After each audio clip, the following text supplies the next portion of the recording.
Well, hello, NRA.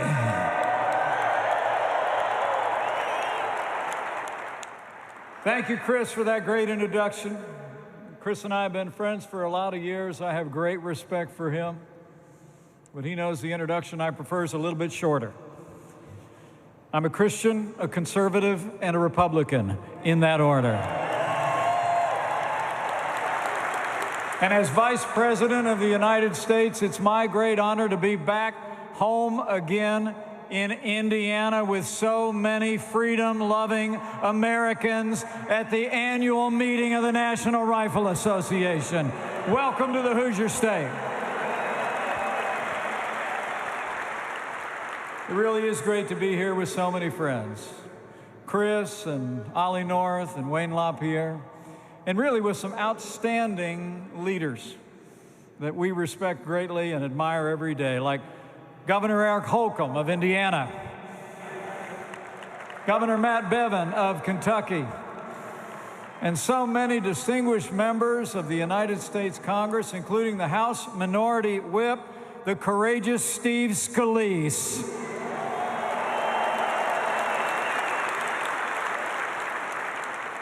And speaking of friends of mine, it's especially great to be here with another friend, a great champion of freedom who I can tell you personally gets up every day and fights to keep the promises that he made to all the American people. I can't wait to join you to welcome the 45th President of the United States of America, President Donald Trump, back to the Hoosier State.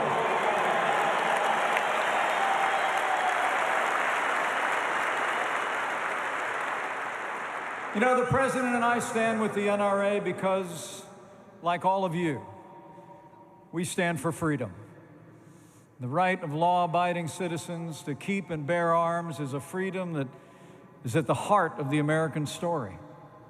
Our founders won our independence with the power of their ideas and with the powder in their muskets. Our pioneers won the West with their daring, their courage, and their Springfields, Winchesters, and Colts. Our forebears fought our nation's wars, defended our way of life with the skills they learned on the rifle range, in a deer stand, at the knee of a father, a mother, or a grandparent back home. And in our own day, there are no greater champions of America's tradition of responsible gun ownership than all of you and the 5 million proud men and women of the NRA. Thank you for your stand.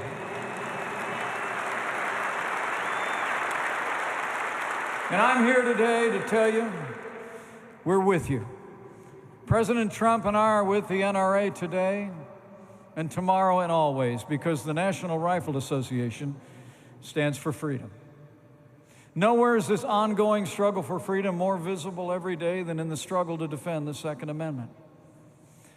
Firearms in the hands of law-abiding citizens don't threaten our families, they protect our families.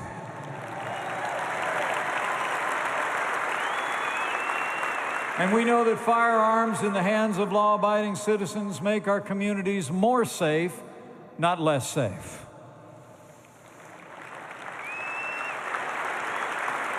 You know, at this podium nearly 2 decades ago, Charlton Heston said those famous words, and I quote, "I'll give you my gun when you pry it from my cold, dead hands."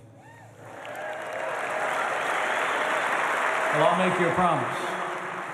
Under this president and this vice president, no one is taking your guns. Under this president and this administration, the right to keep and bear arms shall not be infringed.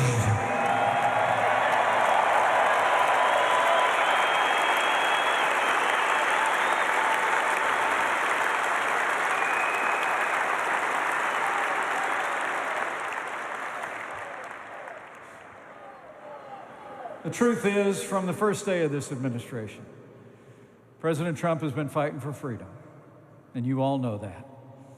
And really, I couldn't be more proud to be vice president to a president who fights every day, not just for freedom, but for those who defend it.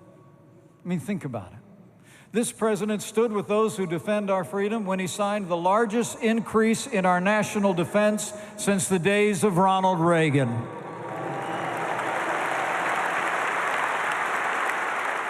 Thanks to the president's leadership, we're once again giving our soldiers, sailors, airmen, Marines, and Coast Guard the resources and the support they need to accomplish their mission and come home safe.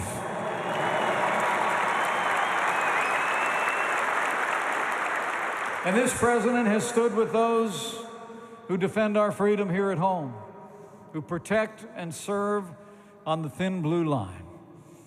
And under President Trump's leadership, we're giving all the men and women of law enforcement at every level the resources and the respect that they deserve every single day as they protect our families.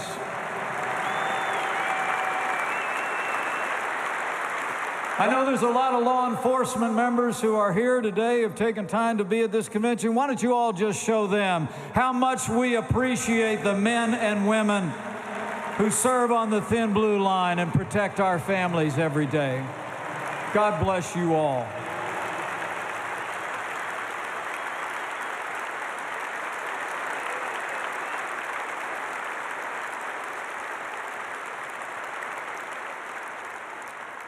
And this president has stood for freedom in the American economy as well. President Trump has already cut more federal red tape in the last 2 years than any president in American history. We've unleashed American energy, and President Trump signed the largest tax cuts and tax reform in American history. And the results are in. Businesses large and small have created 5.5 million new jobs. More Americans are working than ever before. And it was just reported this morning, the American economy grew by 3.2% in the first quarter of 2019.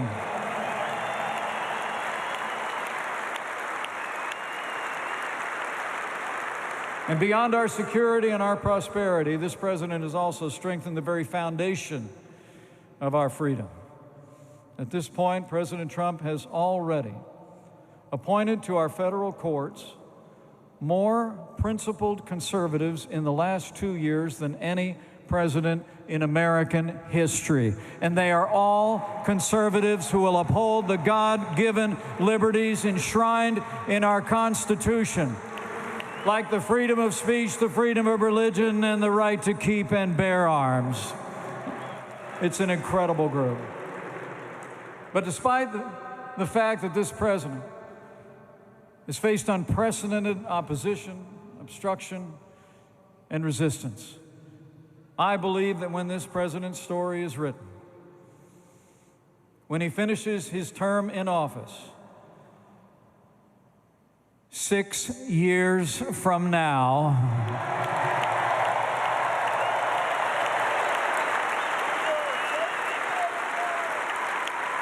I believe history will record no other president in all the modern era has done so much for so many in so little time. President Donald Trump has delivered.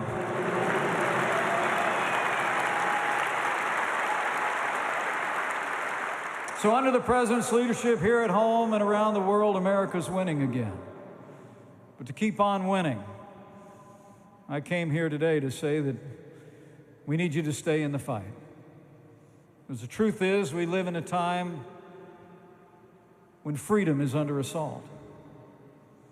And it's not just the freedom that the NRA so nobly defends, but the freedom to live, to work, to worship God are all being threatened by the radical left every day.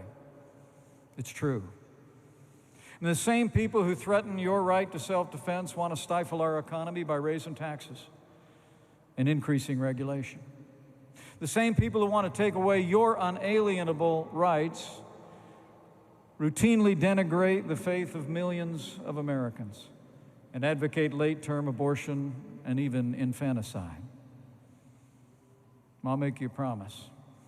Under this president, and this administration, we will stand without apology for the sanctity of human life.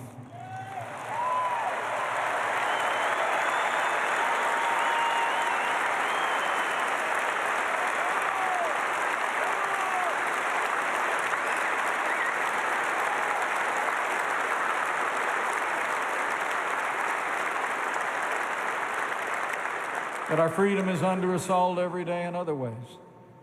The same blue states and cities that are trying to bankrupt the NRA have become sanctuaries for illegal immigrants, including dangerous gang members and human traffickers.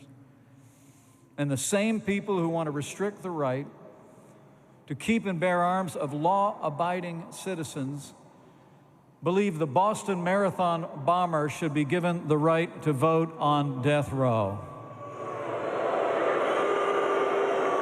I got news for you, Bernie. Not on our watch.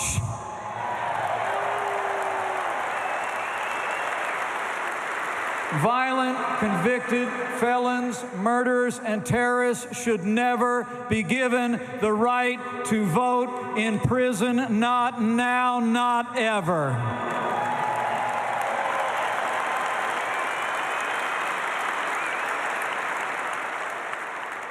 You know, I heard the other day that another vice president actually said that we're in a battle for the soul of our nation. And for once, I agree with him. But not for the reason he thinks. We are in a battle. We're in a battle for the soul of America, but it's a battle between liberty and tyranny. As the president has said before, it's a battle between independence and government control. And ultimately, it's a battle between freedom and socialism. You know, under the guise of the Green New Deal and Medicare for all, the same Democrats that want to take away your freedom openly advocate a failed economic system that has robbed the liberty and impoverished millions of people around the world. But let's be clear. It was freedom, not socialism, that gave us the most prosperous economy in the history of the world.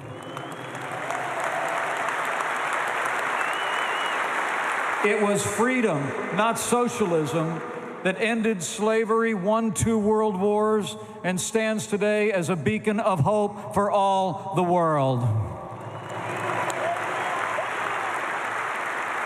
It was freedom, not socialism, that's moving us beyond the prejudices of the past to create a more perfect union and extend the blessings of liberty to every American, regardless of race or creed or color. And it was freedom, not socialism, that gave us the highest quality of life, the cleanest environment, and improved the health and well-being of millions around the world. You know what Medicare for all really means is quality health care for none. And the only thing green about the so-called Green New Deal is how much green it's going to cost all of us if they ever sign it into law. You know, Margaret Thatcher probably said it best. The trouble with socialism is you eventually run out of other people's money. So I say from my heart to all of you, freedom-loving Americans gathered here. The moment America becomes a socialist country is the moment America ceases to be America. And as President Trump said in his State of the Union address, so we must say with one voice, America will never be a socialist country.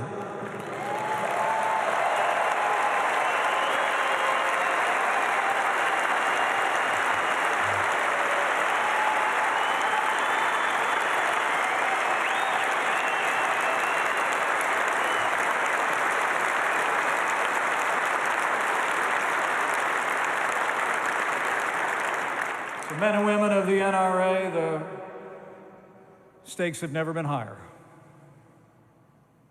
The choice has never been clearer. It won't be enough just to win the next election. We've got to win the next generation. And this is our challenge. It won't be easy, but it never has been. Thomas Paine explained during the American founding that the battle for freedom is always arduous. As he said, quote, "The harder the conflict, the more glorious the triumph." And then Thomas Paine added, "What we obtain too cheap, we esteem too lightly, and that heaven knows how to put a price upon its good, and it would be strange indeed if so celestial an article as freedom should not be highly rated." It's really about freedom that we gather here today, preserving the freedom that is the heart of America. But as you'll hear in just a few minutes, President Donald Trump and I are ready for the fight.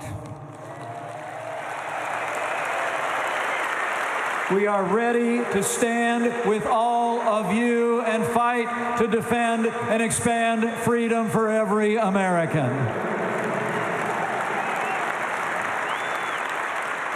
But we can't do it alone. So keep doing your part. Talk to your neighbors and friends and tell them what we've been able to accomplish over the last 2 years. And tell them about the challenges that we face. And tell them what the opposition offers. I mean, tell them this president and this administration have been fighting for all the liberties you hold dear. Tell them we're setting things right in Washington, D.C. Tell them we're draining the swamp, because we are. And tell them the forgotten men and women of America are forgotten no more, because it's the God's honest truth. Go tell them.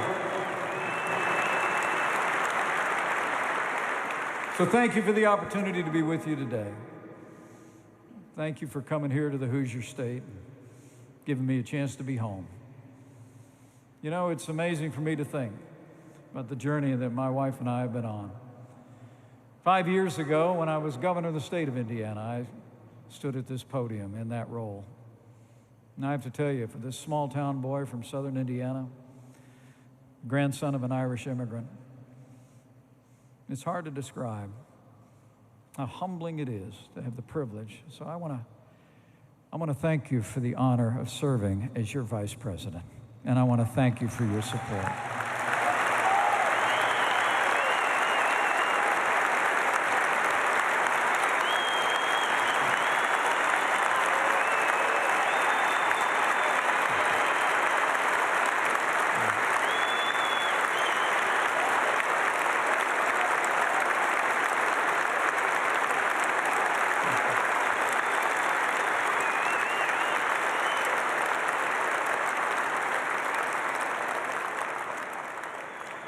Because of your support of this president, his vice president, and this administration, I'm proud to report America's standing strong again. America's prospering again. The Second Amendment of the Constitution of the United States is secure again, and freedom is winning all across America. And I know we're going to keep on winning. I know we're going to keep on winning because I have faith. Faith in this president I serve alongside every day. I mean, I got to tell you, somebody said to me the other day, tell the president to keep on going, keep on fighting. And I said to them, that's not something you got to tell him. You know, as we say here in the Hoosier State, all the reverse is stripped out of that pickup truck. It is straight ahead, straight forward. He's bringing the energy, the leadership, and the fight for the American people. And I promise you, we're going to do it every day in the next 2 years. So I got faith in my friend. I got faith in conservative leaders that you've helped elect all across this country who've been standing with us for the principles and the ideals that we hold dear. And lastly, I've got faith in all of you. As I travel across this country, I see Americans every day who are standing with us, encouraging us. I meet them at grocery stores. I meet them on rope lines at airports. I meet them at rallies and in diners. And they're folks just like you and me, who always knew that we could be strong again, who knew that we could be prosperous again, who knew that we could be standing tall again, and they're standing with us every step of the way. And so for their sake, I just want to encourage all of you. Be confident as we go into the days that lie ahead in the next year and a half. So I have faith that if we hold the banner of freedom high, if we put into practice those words inscribed on the Liberty Bell to proclaim liberty throughout all the land and unto all the inhabitants thereof, those same Americans will rally to our cause again. And we'll keep on winning. A great victory for the American people. And remember, as you leave Indiana and go to your homes, and all of you that are looking on from afar, remember that when we fight for freedom, we do not fight alone. Because where the Spirit of the Lord is, there's freedom. That means freedom always wins.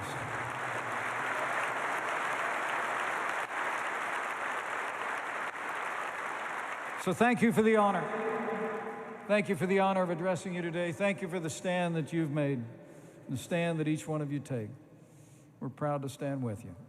And I truly do believe that with your continued support, with President Donald Trump in the White House for 4 more years,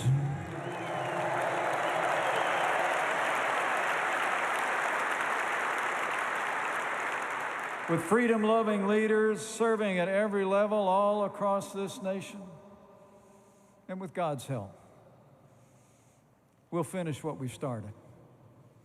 We will make America safe again. We will make America more prosperous than ever before. And as I know you'll hear in just a few minutes, we will make America great again. Thank you very much. God bless you all, and God bless America.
Goodbye, Norma Jean. Though I never knew you at all, you had the grace to hold yourself while those around you crawled. They crawled out of the woodwork and they whispered into your brain. They set you on the treadmill and they made you change your name. And it seems to me you lived your life like a candle in the wind, never knowing who to cling to when the rain set in. And I would have liked to know you, but I was just a kid. Your candle burned out long before your legend ever did.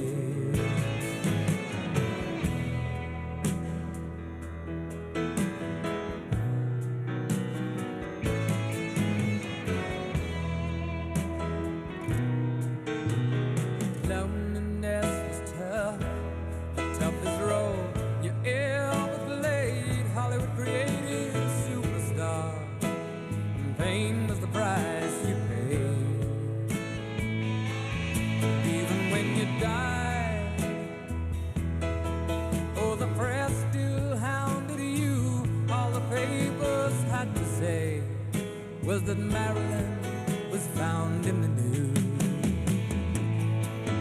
And it seems to me you lived your life like a candle in the wind, never knowing who to cling to when the rain set in. And I would have liked to know you, but I was just a kid. Your candle burned out ever did.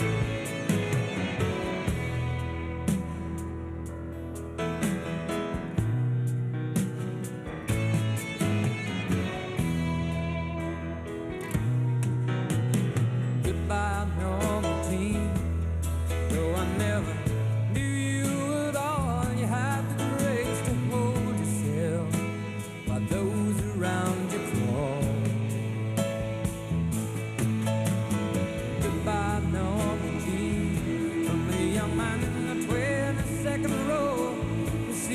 Something more than sexual, more than just our Marilyn Monroe. And it seems to me you lived your life like a candle in the wind, never knowing who to cling to when the rain set in. And I would have liked to know you, but I was just a kid. Burned out long before the legend ever did.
How about another hand for the Vice President?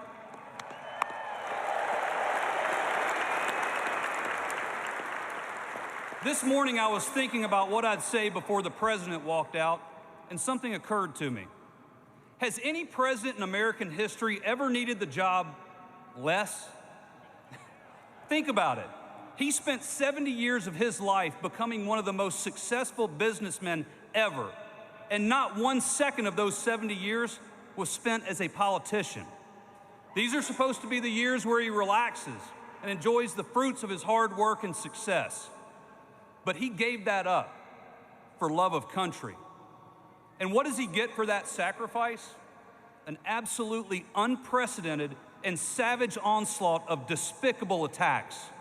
They're trying to destroy his reputation and even his family. And they're willing to say and do anything it takes to make his life a living hell. They just wasted 2 years and tens of millions of our dollars creating one of the greatest lies in American history. As it turns out, the only collusion in this country is the national news media's desperate and dishonest scheme to destroy his presidency. But you know what? You know what? He doesn't give a damn, and it's not working. Instead of vacationing on a private island right now, he's sacrificing his personal life to make America great again. It's hard to imagine, but the most vocal, pro-Second Amendment president in American history didn't come from Texas. He came from New York City. We are blessed as a nation to have him as our president, and we are honored to have him join us here today. Ladies and gentlemen, please welcome the 45th President of the United States of America, Donald J. Trump.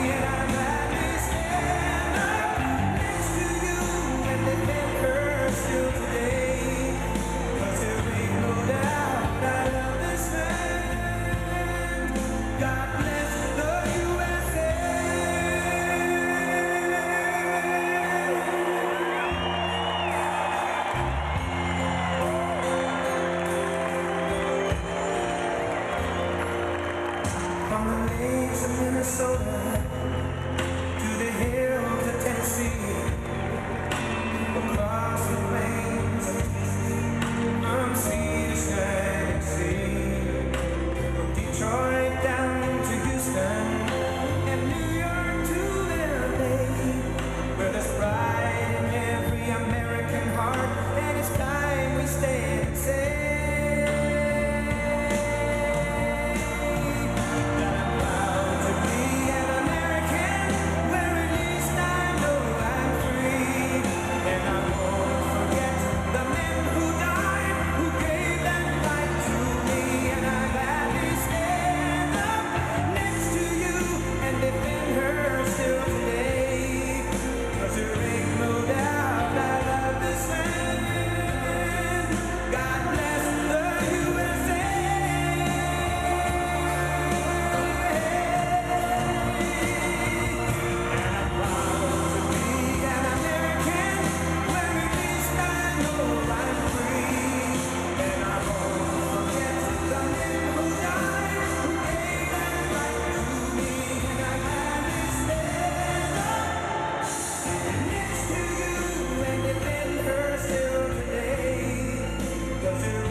Thank Chris and Wayne. I'm thrilled to be here in Indiana with the men and women of the NRA. You are great American patriots. Chris Cox, Wayne LaPierre, Oliver North. I've been following Oliver for a long time. Great guy. 3 extraordinary champions for the Second Amendment.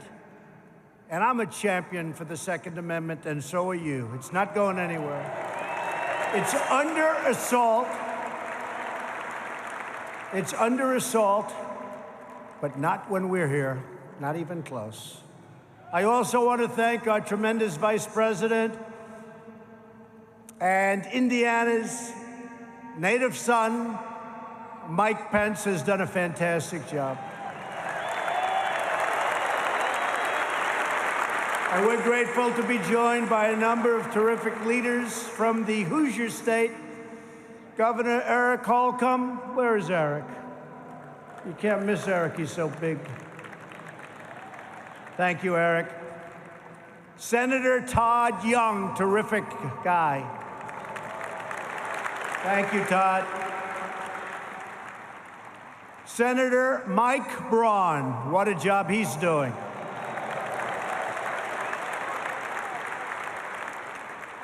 And Representative Greg Pence, his familiar name. Thank you, Greg. Jackie Walorski. Jackie, thank you.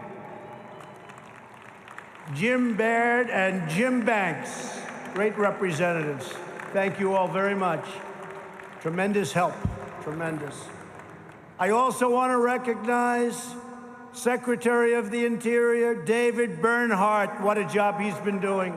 David, thank you. Thank you. A great friend of mine, Kentucky Governor Matt Bevin.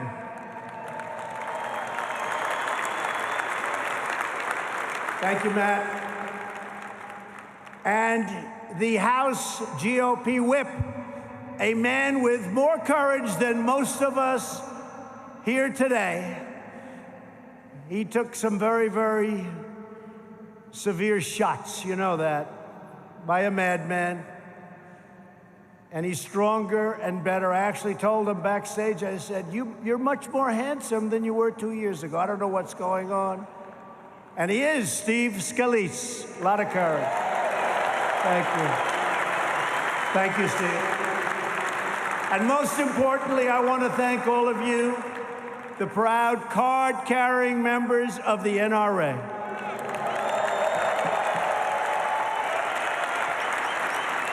Every day you stand up for our God-given rights without exception, without fail, and without apology. Together we are fighting for the timeless values that have built and sustained our nation. And our nation is greater today than it has ever been. Stronger, richer, we're doing better than ever before. We are great Americans. You're doing a great job. Thank you. Thank you. We believe in the rule of law, and we will always protect and defend the Constitution of the United States. And there are some people that are running right now. I don't think they have that #1 on their list. We believe that children should be taught to love our country, honor our history, and always respect our great American flag. And we believe in the right to self-defense and the right to protect your family, your community, and your loved ones. We believe in the wisdom of our founders, and we believe in freedom and liberty and the right to keep and bear arms.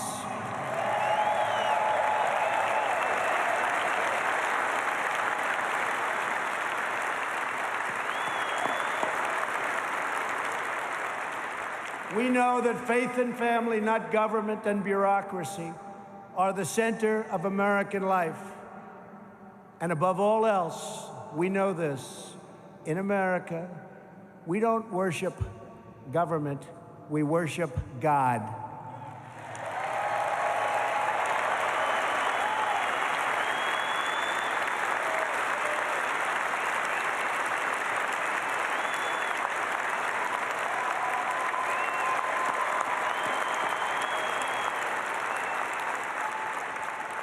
Every day of my administration, we are taking power out of Washington, D.C., and returning it to the American people where it belongs. And you see it now better than ever with all of the resignations of bad apples. They're bad apples. They tried for a coup. Didn't work out so well.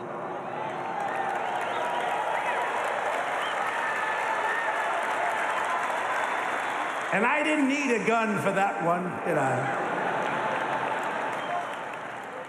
All was taking place at the highest levels in Washington, D.C. You've been watching, you've been seeing, you've been looking at things that you wouldn't have believed possible in our country. Corruption at the highest level, a disgrace. Spying, surveillance, trying for an overthrow. And we caught them. We caught them. Who would have thought in our country? But it's called what we all together have done. Started 2.5 years ago on that great November 8th. That was a great day. Remember that day? Great day. And in a year and a half, we have one called November 3rd. It's November 3rd this time. Get ready to vote. You better. You better get ready to vote. But it's all called draining the swamp, and we are doing it faster than anyone ever thought possible. Very proud of it. And around the world, America is respected again because we are finally putting America first. Been a long time. Our economy is now the hottest anywhere on the planet Earth. Just this morning, we learned that the GDP smashed expectations with the economy growing at an annual rate of 3.2% in the first quarter, always the worst quarter for whatever reason. 3.2.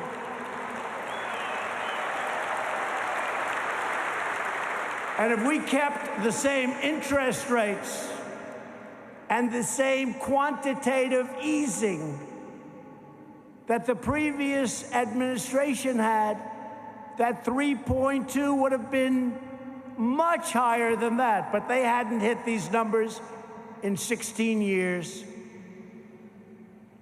We had a tremendous increase in inventory investment. You know what that means? And listen to this, a very big increase in net exports. Isn't it about time? Isn't that nice? We've added almost 6 million jobs since my election. And if I would have said that during the campaign, all of those people back there, we call them the fake news, they wouldn't have believed it. They're fake. They're fake. Blue-collar jobs recently grew at the fastest rate in more than 3 decades. Nearly 5 million Americans have been lifted off of food stamps since our election. Wages are rising fast, and the lowest paid workers are making the biggest percentage gains of all, and that's nice to hear. It's about time. Unemployment recently achieved its lowest rate in 51 years, and very shortly, it should be its lowest rate in the history of our country. African American, Asian American, Hispanic American have reached the lowest levels of unemployment in our history. America's future has never been brighter, and yet Democrats have never been angrier, especially now that their collusion delusion has been exposed to the world as a complete and total fraud.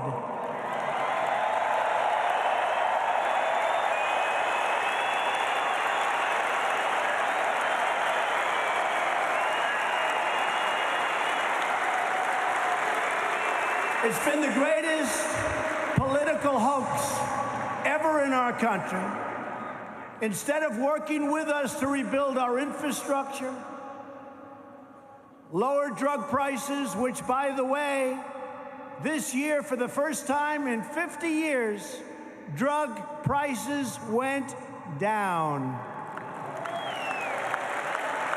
They're going to go down a lot lower.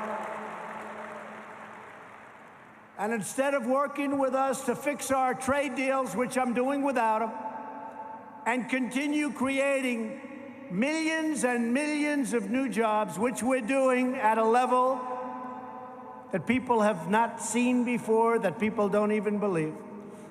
Democrats are obsessed with hoaxes, delusions, and witch hunts. That's what they're obsessed with. That's what they want to do. And we can play the game just as well or better than they do. Far-left radicals in Congress want to take away your voice, your jobs, your rights, and they especially want to take away your guns. You know that. They want to take away your guns. You better get out there and vote. You better get out there and vote. It seems like it's a long ways away. It's not. I was saying to Melania, our great First Lady, whose birthday it is today. Happy birthday, Melania.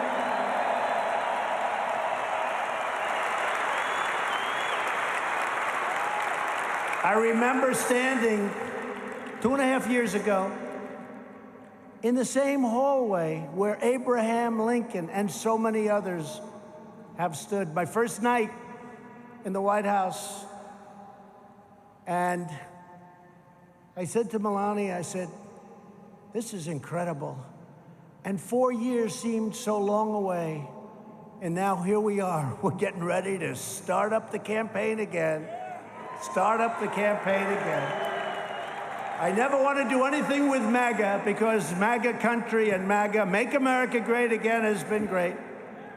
But we've really made it great. We've made it great. We brought it back. And we're thinking about slogan, Keep America Great, because you have socialists and far-left Democrats that want to destroy everything that we've done. Your 401ks are going through the roof.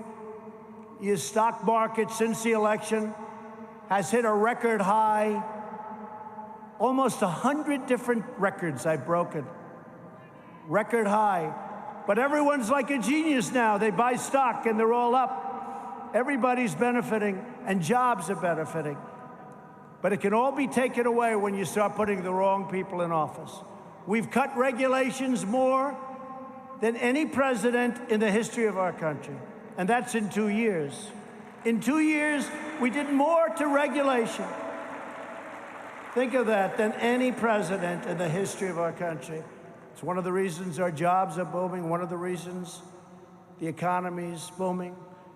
We gave you the largest tax cut in the history of our country, the biggest ever. And we got ANWR approved. And we got the individual mandate, the absolute worst part of Obamacare, eliminated. Now we're going for the rest. And we had it done except for one vote. You know what I'm talking about. One vote. In recent days, leading Democrats have proposed banning new guns and confiscating existing guns from law-abiding citizens. What they don't tell you is the bad guys aren't giving up their guns. And you're not going to be giving up your guns either.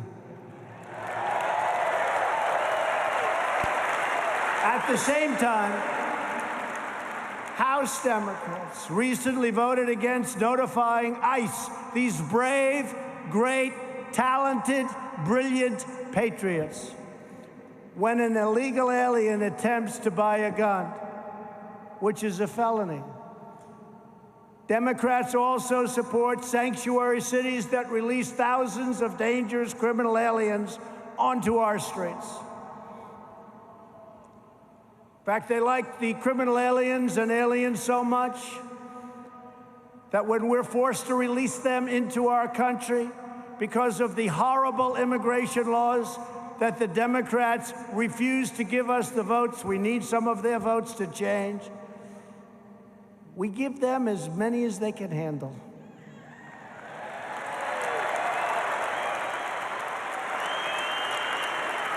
And they're not too happy about it, folks. They're not too happy. They said, who came up with that idea? They said only Trump could come up with that idea. We give them as many as they can handle. In other words, Democrats want to disarm law-abiding Americans while allowing criminal aliens to operate with impunity. But that will never happen as long as I'm your president, not even close. I promise to defend the Second Amendment rights of every American, and I always will. I'll never let you down. Never let you down. Have it so far, and I won't. Because as the famous saying goes, when guns are outlawed, only outlaws will have guns. Very simple. The Democrats are also working hard to block the wall. But we are building the wall. They're not happy about it. And we will have over 400 miles of wall built by the end of next year.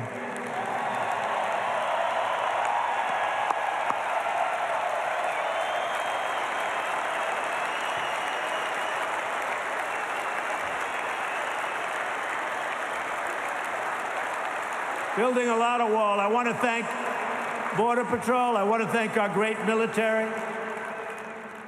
I want to thank the Army Corps of Engineers. They've been incredible. And we are doing something that I could do very quickly, and we're doing it very quickly. But dealing with these people is very, very difficult if you haven't noticed, okay? Any politician would have given up a long time ago. So we'll have over 400 miles of wall built by the end of next year. It's going up rapidly. Rapidly. We're also renovating tremendous stretches of wall. We have wall that's in bad shape, but it's structurally sound. And rather than building new, we renovate it. We make it as good as new, save a lot of money, and we gain a lot of territory. So we have a lot of great things going. A lot of great things going. Most importantly, Democrats must change our immigration laws right now. Right now. We can do it in, I used to say 45 minutes. We can do it in 15 minutes. It's very simple. You know the programs. They're horrible. The asylum, where rough, tough MS-13 gang members come in. You don't want to meet with these people, but ICE doesn't mind, because ICE is throwing them out of our country by the thousands. And the Democrats want to eliminate ICE. Can you believe that? Boy, oh boy. But it's incredible what they've done. It's incredible what we've done. But they stand there, asylum, and they read a statement. I am afraid for my life. I am afraid to go back to my country. I want to be an American. And you look and you see a toughness that you don't see. And you just see what happens with the mayor of Tijuana and others. They say, these people, we try and help them, and they start hitting us. They start punching us. We don't want them in our country, and they're not getting into our country. And when they have in the past, a lot of them have come in, we're throwing them the hell out. They're out. We're getting them out. But we can fix the problem so easy. And when we fix the problem, the wall is one thing, and that will have an incredible impact.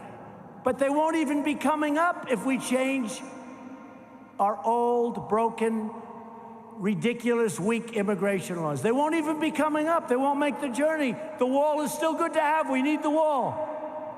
But all of those people you see coming up, thousands and thousands of people, they won't be coming because they're going to say there's no way we can get into the United States anymore except by going through legal channels. And what we want is we want people. We need them for all of the great companies that are coming in. But people have to come in to our country legally and through merit. Through merit.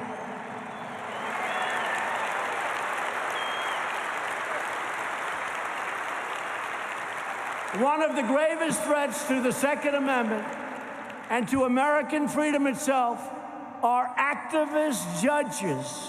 You see it every day. Every day.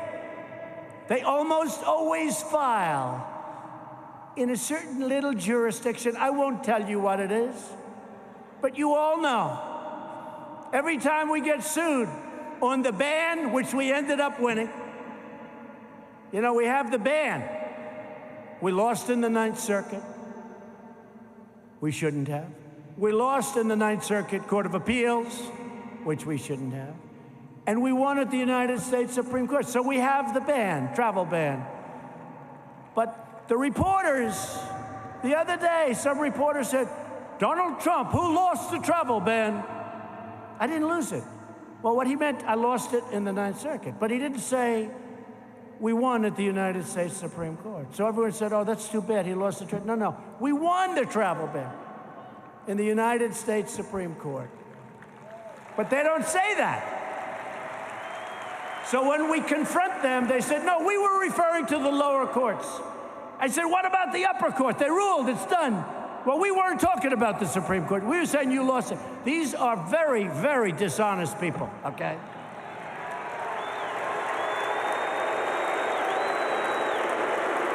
Nobody gets it. Why? They're opposed to strong military. They're opposed to all of the things we've done, including making our nation wealthy, including high GDPs, including all of the security and all of the law enforcement, all of the things we're doing. It's incredible. Nobody understands it. Someday we're going to figure it out, and I'll feel much better about it. But why are they opposed to things that truly make our country great? Why? Nobody gets it. I don't get it. The level of dishonesty and corruption in the media is unbelievable. But we're stuck with activist judges who seek to rewrite our Constitution to force their own radical views onto our country. That is why my administration has led a historic effort to confirm fair and impartial and mostly conservative judges who will interpret the Constitution as written. And I'm very proud to announce that we will soon have 145 federal judges confirmed, a record number including 2 great Supreme Court judges.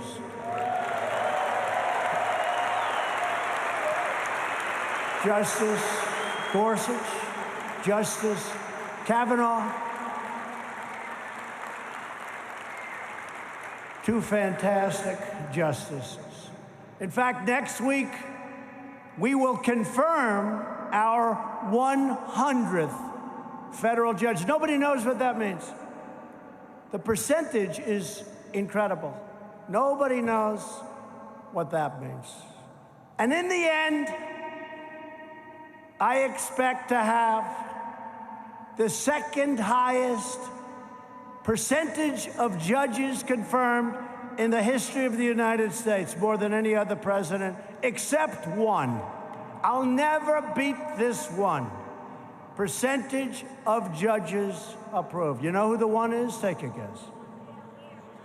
George Washington. He gets 100%. Now, he had 100%. He named every one of them. But you know what? We'll have more of them. George Washington. But we're also defending free speech on our college campuses. Last month, I signed an executive order requiring public colleges and universities to respect the First Amendment rights of their students or risk losing tens of billions of dollars in federal funding. You don't want to hear another voice. You don't get all of this tremendous amount, in some cases, ridiculous amounts of dollars. And we have shut down the previous administration's massive abuse of power, known as Operation Choke Point. Under this ill-advised program, government bureaucrats discouraged banks from making loans to gun retailers, a backdoor attack on private gun ownership that will never be allowed to happen on my watch. That's step one, folks. Step one. You know what step 2, 3, and 4 is? Step 4 is you don't have guns. You don't have any way to protect yourself. Today, I'm proud to announce another historic step to protect your Second Amendment rights. And I didn't tell Chris and Wayne and Oliver, I didn't even tell them about it. So they're listening in this big room someplace in a second. I wonder what he's going to do. The good thing with me, you never know. Never know.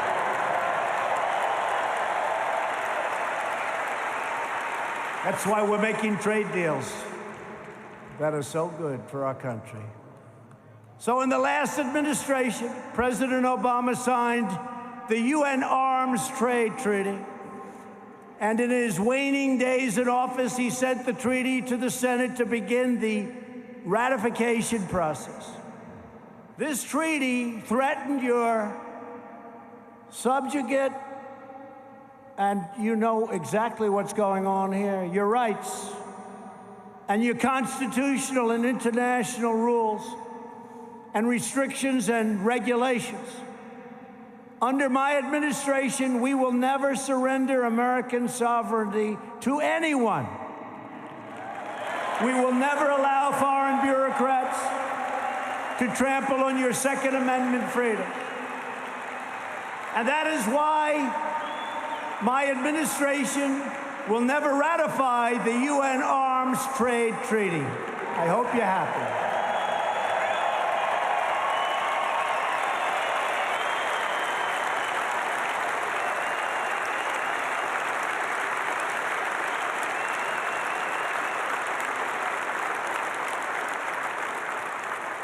I'm impressed. I didn't think too many of you would really know what it is. You know what it is? A big factor. But I see a couple of very happy faces from the NRA over there. And I am officially announcing today that the United States will be revoking the effect of America's signature from this badly misguided treatment. We're taking our signature back.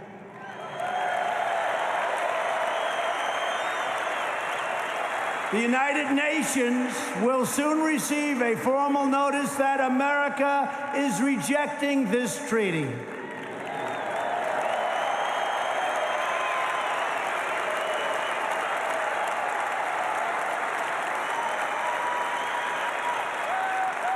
As part of this decision, I will sign right now, in front of a lot of witnesses,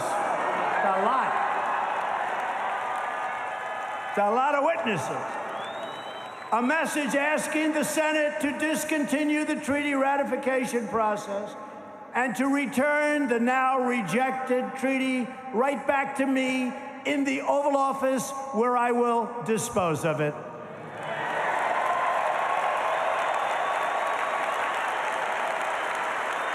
By taking these actions, we are reaffirming that American liberty is sacred and that American citizens live by American laws, not the laws of foreign countries. Thank you.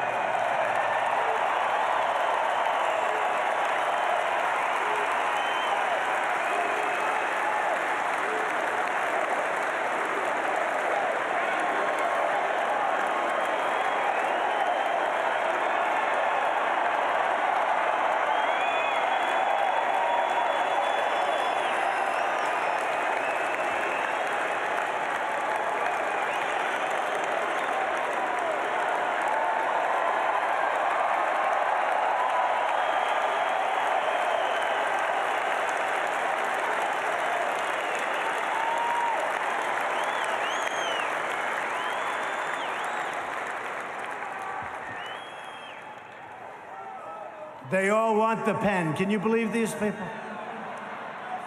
Should I give it to them?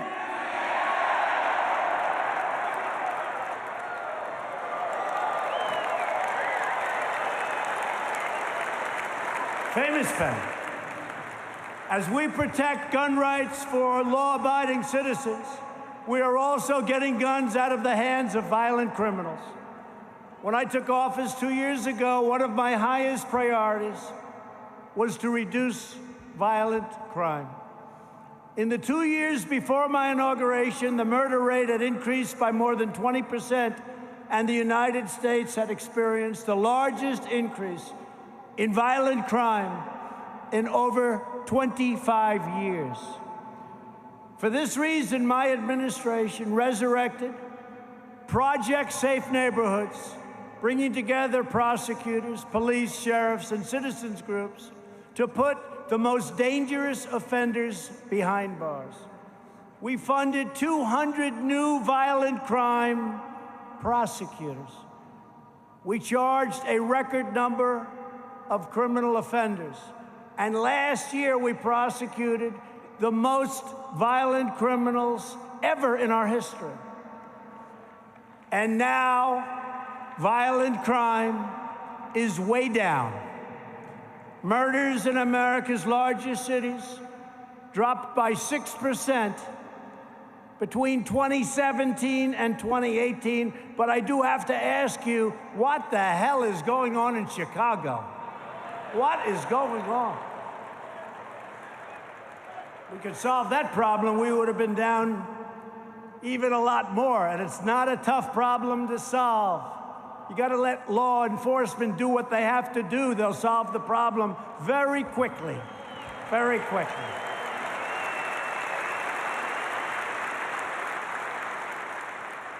We don't think enough about the victims. They're too worried about the people that caused the crime. It's got to stop. That thought process is no good. The number of police officers shot and killed in the line of duty last year, I'm so happy to report, is down 21% compared to the year before, and that was the year before I took office. One of the reasons is that we are supplying police with surplus military equipment, supplies, and gears that the previous administration refused to give up. This is surplus. This is extra. We don't need it. Great equipment sitting in warehouses all over the country. Billions of dollars of equipment that the military no longer needs or wants or uses, but the top of the line. Some of it's never been used, brand new. From vehicles to essentially supplies of all kinds, including bulletproof vests. And rather than having it sit and draw dust, I had it distributed all over the country to our police departments.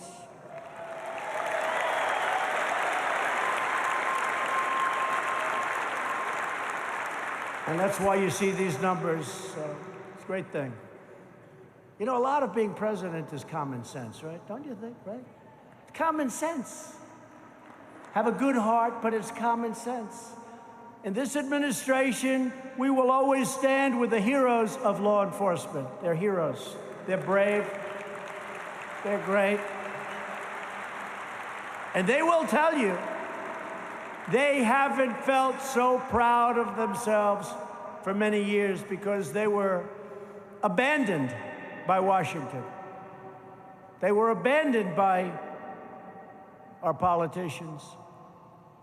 And not just the Obama administration. Before that, they felt abandoned.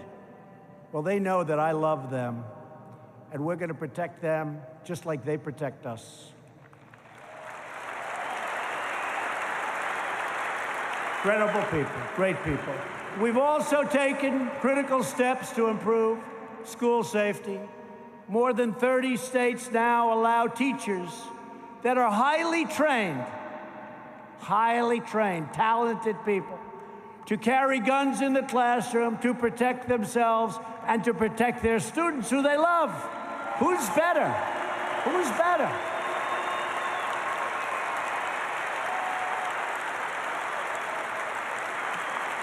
I've been calling for that for the last 2 years, and I think we had a big impact. Some legislation's passed, and they don't have that few paragraphs. And the legislators actually go back to governors and say, we're not passing it unless you allow that to happen. So we've come a long way. But who's better to protect our students than the teachers that love them? Through Stop School Violence grants, we are helping local schools and police departments to hire more officers, train more teachers, and address early warning signs of mental illness. Every day, citizens across America exercise their constitutional right to defend themselves, their families, and their communities. That's a constitutional right. They want to take it away from you. They will take it away. You let these maniacs get into office, they will take that right away. I mean, you see what's going on. Let the Boston bomber vote. He should be voting, right? I don't think so. Let terrorists that are in prison vote. I don't think so. Can you believe it? But this is where some of these people are coming from. And they're the most popular ones. When Bernie Sanders made certain statements the other day, I said, well, that's the end of his campaign. Then what happened is everybody agreed with him. Or most of them. We know that the only way to stop a bad guy with a gun is a good guy with a gun.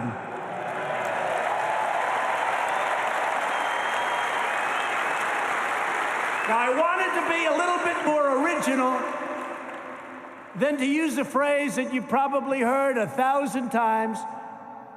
But what's a better phrase than that? We can't do better. How simple is that? Today, I want to give a few of these brave citizens the chance to share their stories directly with the American people. A lot of television back there. Of course, when I start going after them, you watch those red lights go off. They don't want any part of it. They turn those lights, then they come back.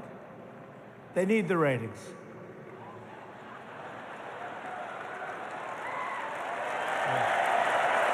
They come back. In fact, at a certain point, I think they'll probably all endorse me. Because would they be dead without me? Can you imagine?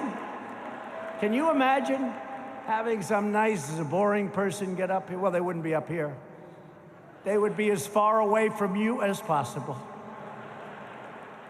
April Evans joins us from Virginia.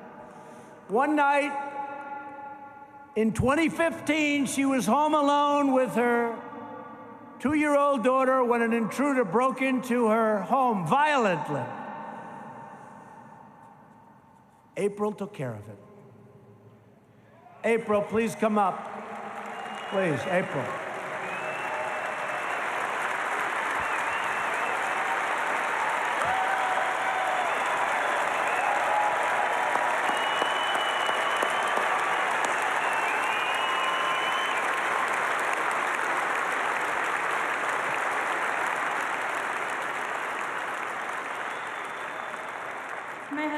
police officer, and he works night shift. One night he was at work, and my daughter and I were home alone. Someone started banging so hard on the door it broke in 2 places. He demanded that I let him in. I called 911 and I went to my room to get the gun. I heard a loud crash, and when I came out to the hallway to see, he was running towards me with a look in his eyes that I'll never forget. I shot him twice, and I held him at gunpoint until the police arrived.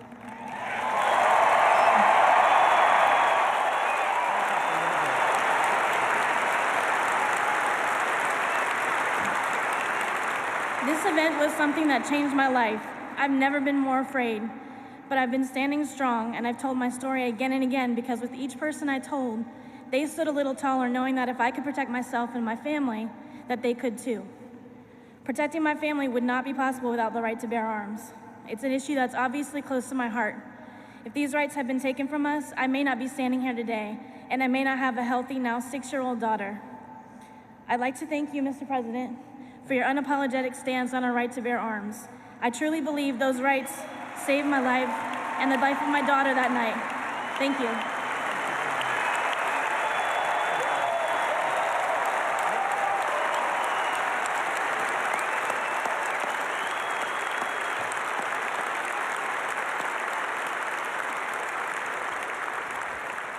Thank you, April. She was able to defend herself.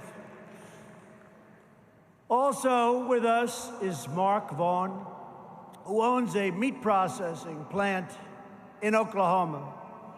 When an employee began attacking coworkers with a knife, viciously and violently, Mark drew his gun and ended the assault immediately, saving countless innocent lives. Mark, please come up.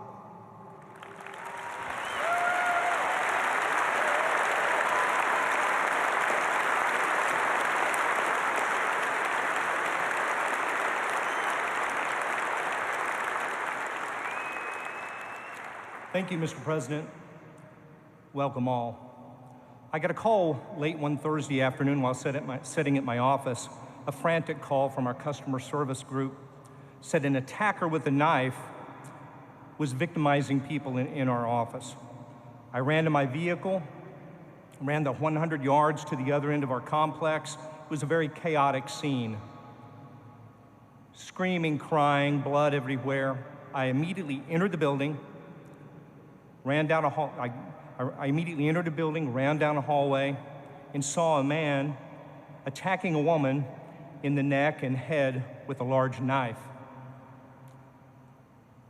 I yelled. He stopped, paused for a moment, and ran at full speed toward me. At about 18 feet, I fired 3 rounds from my AR-15 carbine.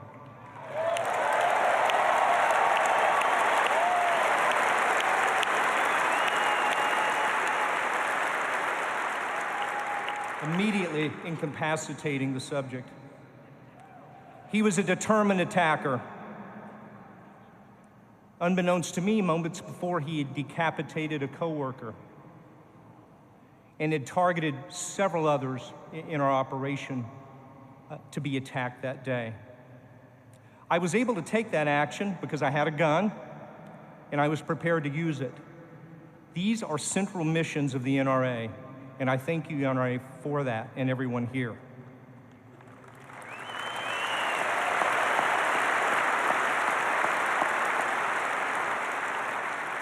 We have but one true thing, one true mission before us today, and that's to come together like we never have before, to preserve our foundational freedom to bear arms in the defense of ourselves, those we love, those we seek to protect, and most importantly, our liberty. Lastly, I'd like to express gratitude. No other president in our lifetime has stood with us so strongly in defense of our Second Amendment rights. Thank you, Mr. President.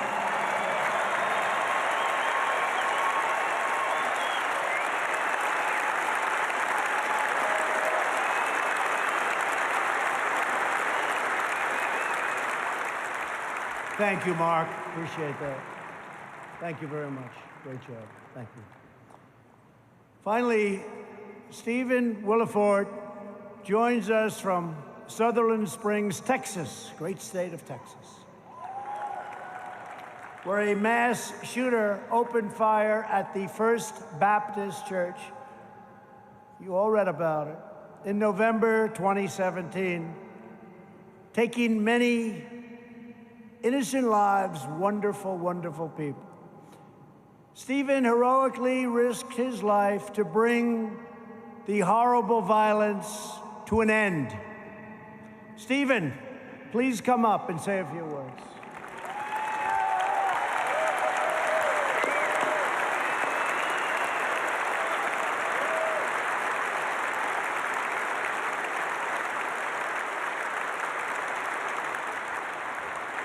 I would like to thank first the NRA for this opportunity, and then I would like to thank our president for this opportunity. On November 5th, 2017, I was home because I was going to start my on-call at the hospital where I worked as an emergency plumber during on-call and could be called a lot. So I stayed home from church that day because I wanted to get rest. Wasn't to happen. My daughter came into my bedroom and said, "Dad, doesn't that sound like gunfire to you?" I ran to my window thinking it was someone tapping at the window, and she said, "No, come into the kitchen," where I immediately said, "It is gunfire." My daughter was an NRA distinguished expert when she was 8 years old. All three of my children, my other daughter and my son, were NRA distinguished experts by the time they were 8 years old. I was an NRA instructor. I ran to my safe, and my daughter ran outside, ran out to her car, got in the car, and ran reconnaissance for me. She ran up to the corner and came back while I was getting a gun out of my safe and loading it, and she said, "Dad, there's a man in black tactical gear shooting up the church." And I said, "Did you call 911? She said, "I did. They're aware of it." Right away, that told me police were coming, but I couldn't wait. I couldn't wait. Our police department in Wilson County is some of the best officers in this world, and they were racing as fast as they could, but my community couldn't wait for them. I ran out the door and I told my daughter to load another magazine for me because I gave her busy work. I didn't want her to be there if I failed, and I didn't want her to be there for a target for him. The Holy Spirit took over me at that moment, and as I ran across the street, I yelled out. The gunman heard me inside, so did some of the people from the church, so did my own daughter. He came running out of the church and started shooting at me. I put 2 shots, center mass. He stopped shooting at me, ran to his vehicle. The 2 shots, center mass, he had class 3 body armor on. They made no difference, but when he ran and turned around his door to his vehicle, I put 1 in his side and 1 in his legs. He got in his vehicle, he put 2 more shots through the side window.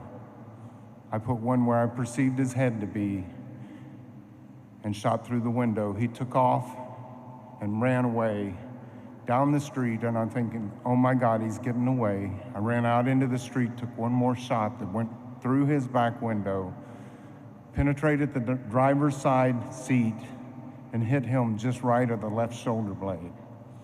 He continued to run. I met up with a man that was just parked and watched the whole thing, and everybody in this world would have just driven on. But this is Texas. We aren't known for our sanity.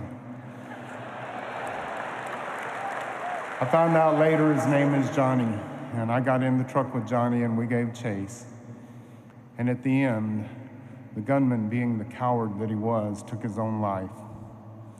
Inside the church were more heroes than we can even talk about in a limited amount of time. But I'm here today to talk about the fact that I used my own AR-15 to confront a shooter that had dropped 15 30-round magazines in my church. He murdered 26 people and injured 20 more. There were only 7 people that walked out of that church without a gunshot wound. If it were not for our Second Amendment rights and the right to carry an AR-15, the same style gun that he had, then I would have been outgunned myself. And if it were not for God covering me and protecting me, I would not have been successful that day. I want to thank the NRA for being relentless in protecting our Second Amendment rights. And I would like to thank this president for defending the Second Amendment. And I would like to say today, he says, make America great again. And he's including you. You will make America great again with him. But he needs you, he needs your vote. And if you do not get out there and vote for this man, then it's on you. Thank you very much to the NRA, and thank you for President Donald Trump.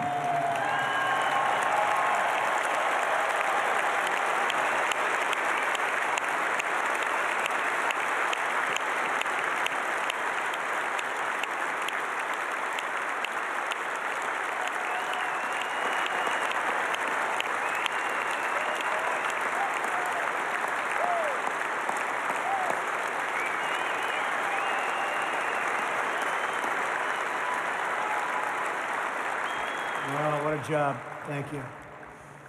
Thank you. Can't say it better than that. But I want to thank you all for your courage, because you're really living proof that law-abiding gun owners make a tremendous, tremendous difference. Tremendous difference. You know, Paris, France, they say has the strongest gun laws in the world. And you remember those maniacs when they went into the nightclub. I use this example. There are many examples. But they shot one person, another person, another person, another person. Hundreds of people dead and horribly wounded to this day. That was 5 years ago. If there was one gun being carried by one person on the other side, it very well could have been a whole different result. This shooting went on so long, and there wasn't a thing you could do about it. Get over here, boom. Get over here, boom. And then they left. They were captured later. If there was only one gun, if there were 2, 3, 4, it wouldn't have happened. Tiny percentage by comparison. But it probably wouldn't have happened, because the cowards would have known there are people in there having guns. It wouldn't have happened. So people don't really understand the other side of the argument. I have the debate a lot, and I win the debate all the time. And the next day you see the same person who was so badly defeated in the debate going out and saying the same thing. Even though he or she, I really believe, know that you can't justify their side of the argument. So gun owners make our communities safer, and they make our nation stronger. Americans have always understood this truth going back to the earliest days of our nation. 2 months before the American Revolution broke out, with the shot heard round the world, a group of patriots gathered along a bridge in Salem, Massachusetts. In the preceding months, British soldiers had confiscated muskets in Boston. You know the story well. Gunpowder was seized in Somerville, and the patriots in Salem knew that the redcoats would soon come for the town's cannons. But the Americans were prepared. They already loved our country, and they were determined to defend their rights to the death. When hundreds of British soldiers arrived at the bridge, the Americans stood firm, blocking their path. When swords were drawn, they didn't flinch. When the redcoats tried to steal American boats, the Patriots sank those boats and sank them very quickly. When a British soldier held the tip of his bayonet against a man's chest, that man, Joseph Witcher, tore open his shirt and dared him to do his worst. Soon the crowd grew larger as civilians came from miles around to stand side by side with their great countrymen against tyranny. In the face of such unbreakable resolve, the king's soldiers had no choice but to admit defeat and failure and retreat. In the courageous actions of those early Americans, we see the defiant and determined spirit of patriotism that has always willed America to its greatest victories. It is a spirit that is passed down from generation to generation, from fathers and mothers to sons and daughters. It is the spirit that lives in each and every one of you. Our duty, our responsibility, our sacred charge is to preserve the freedoms that our ancestors gave their very lives to secure. Because no matter how many centuries go by, no matter how much the world changes, the central drama of human history remains the same. On one side are those who seek power, control, and domination. And on the other side are patriots like those in this hall who stand upright and plant their feet in eternal defense of our liberty. And with God as our witness, we swear today that we will defend our rights, we will safeguard our freedoms, we will uphold our heritage, we will protect our Constitution, and we will make America stronger, prouder, safer, and greater than ever, ever, ever before.